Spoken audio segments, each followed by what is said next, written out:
Bueno, abrimos la otra solapa.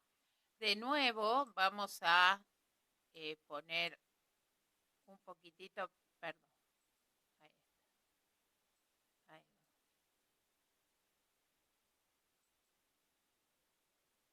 va. Ahí va.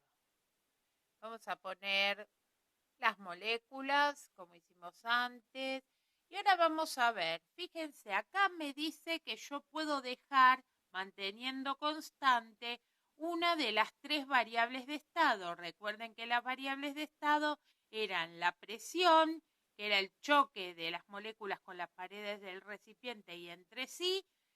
Eso, una medida de eso es la presión en atmósfera, la temperatura, que es proporcional a la energía cinética media de las moléculas, o sea, tiene que ver con el movimiento de las moléculas, que se mide en grados Kelvin o en grados Celsius, y el volumen en litros, que es el lugar que ocupa. Supongamos que primero dejamos el volumen constante. Entonces, si mantengo el volumen constante, lo que puedo variar es, por ejemplo, la temperatura. Vamos a calentar y ver qué pasa. ¿Ven?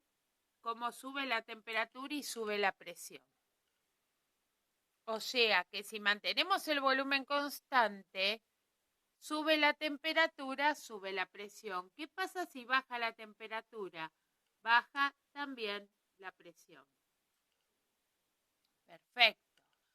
Eso significa que al aumentar la temperatura, aumenta la presión cuando el volumen es constante. Son directamente proporcionales. ¿Qué pasa si dejo la temperatura constante? Ahora no puedo calentar ni nada. Lo que sí puedo hacer, si se fijan, acá puedo llevar más chiquito el recipiente. ¿Qué pasa cuando llevo más chiquito el recipiente? Miremos los valores de la temperatura y la presión han aumentado. Vamos a ver un poquito más, ¿ven? La temperatura tenemos 1, 2, 3, 4, 6 rayitas y casi 3 la presión. Vamos a ver si hacemos otro intento más chiquitito. ¿Qué sucede? Fíjense, ya la presión era casi 3 antes, ahora es 3. Y acá aumentó un gradito más. Entonces, ¿qué podemos decir? Que al volumen constante, a temperatura constante, cuando disminuye el volumen, aumenta la presión.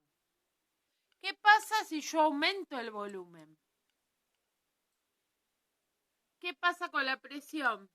Miren, ahora casi 2.